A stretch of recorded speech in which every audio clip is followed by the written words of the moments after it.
I knew that what I come from, and you just said it, is a thousand upon thousand year old medicine. Chinese medicine goes back 10,000 years, you guys. Like, and often when I start any event, I will say that mostly even just to remind myself 10,000 years. Let's understand that.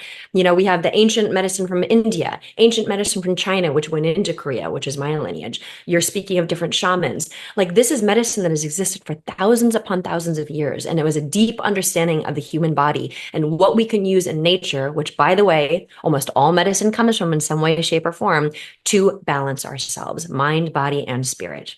And so ultimately, my favorite thing to say is whether we understand not believe in it or not, it's not a belief system. We're all human, and they have been doing this for so incredibly long. And this is my favorite thing that my greatest teacher taught me is, why do you think something would exist for that long? It's because it works. That's the answer. It's because it works. So Mhm. clearly there's got to be something there that works. And now fast forward so many years where now I'm making formulations, teach for huge brands carried around the world, and all your places, like I said, spas, resorts, retailers, big box stores. And we're spreading this word. You have a podcast now, Josh, called Wellness and Wisdom. I'm now, presenting and opening some of the biggest beauty shows, not just about beauty, but also beauty and wellness, on mindfulness, on movement. So I'm kind of fast forwarding here. But clearly, everyone is seeing more than ever, especially in the Western world, why these ancient practices, meaning the medicine, the movement, and the living meditation, are so important and how practical they actually are.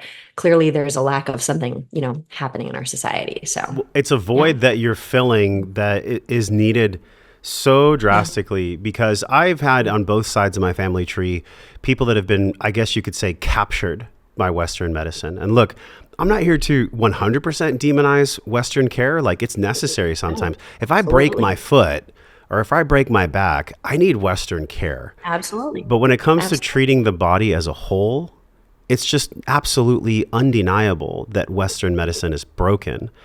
And what we see now are people that I believe in my heart of hearts are doing it from their hearts, like you, right? You don't get into this kind of a world and go through all the arduous, sometimes painful nights of being an entrepreneur and traveling and doing what you do unless your heart and your soul are so connected to it, not just through your lineage, but because of this divine spark, this divine curiosity that you have. So there had to have been, if you take us back to some point in your journey, maybe it was like you on a hill overlooking the valley in Asia or Korea or something. Was there a moment, was there a moment that you really felt your lineage? You could feel your grandfathers, your grandmothers, you could feel everyone, and you actually could not go any other way than the way that you went. Was there a moment like that for you? Or Yes, and you're so funny because actually the truth of the matter is, and it of course I'm always rooted in that and always reminding myself, but I can think of a couple, like three throughout my life, and I'm 42 now, just turned 42, starting at the age of 19, 18, maybe even before that, a few points in my life that I can remember exactly what you're talking about. One was when I was about 19 years old. I went to, I was grown up, I was the first child, and so, being academic was really important. I was on my way to study Western medicine. And, it really was like the flip of a switch, long story short, where I saw a few people around me going through some very challenging health issues. And I saw that the medicine that I have been around my whole life started really helping them where nothing else could. And so that combined with, just life at that time for me was one of those moments where, and it really was, Josh, it was a leap of faith, if you will. It was really a moment where I had to make a decision and it was not easy. You're correct. And so here I am going to this amazing school, very academic on this path to Western medicine. And I felt it one day, just like you said, I have to do this. It was a calling. Like there's no, I even get goosebumps. I've never said it so strong in that manner. I guess your podcast, this is the one to just make these realizations at this moment.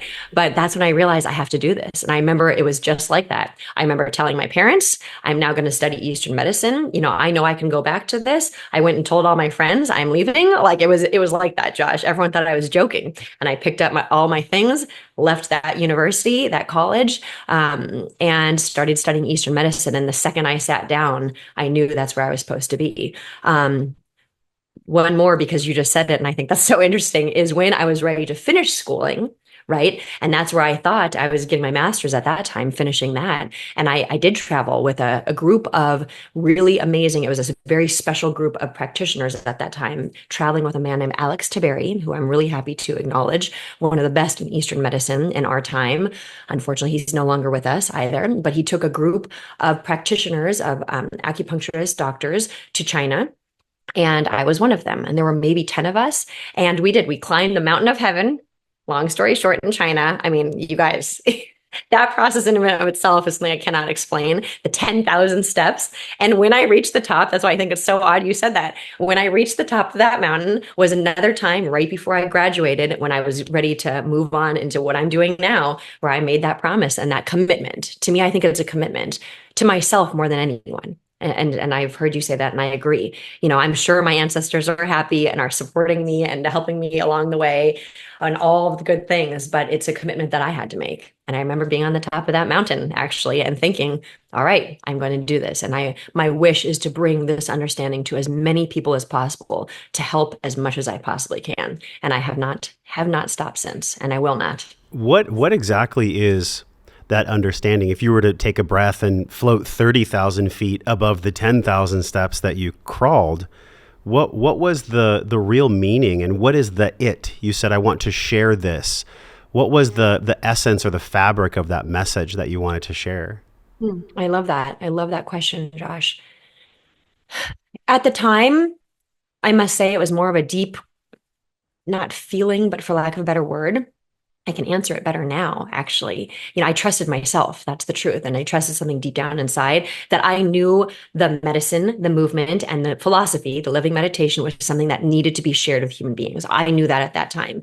Now, fast forward 25, 30 years. How old am I? Am I really aging myself now? I don't even know if that's about 25. No, that's accurate. About 25 years later, I realize now I was exactly correct. I'm so happy I trusted myself, because what that it is exactly these practices. They have got to be shared with the world, because we need it now more than ever. And they are some of the most simple things to do. And it is our responsibility to be able to incorporate them, the medicine, the movement, the meditation, right? But how can you even do that if you don't even know they exist? I cannot tell you how even last week I did an event and people had not heard of half of what I was talking about. And the number of people that I come across on a daily basis, this is what drives me so much, including my own children, right? I have 2 young boys who I see in them, or people come to me, and nothing matters more, not because, oh, I'm doing this great thing, but how nothing drives me more, no matter how tired, no matter how much is going on in life, than to hear another human being say, you know what, that just makes sense. That makes sense to me. And that already helped me, even that one small thing. And I say, I get it. I'm just a vessel. I practice these same things. I literally could not live without them. So that's the it. We need this. Don't go anywhere. Click the link on this screen. If you love that clip that you just watched, you're going to absolutely love this full-length video. You just have to tap the little icon on the screen. While you're at it, subscribe.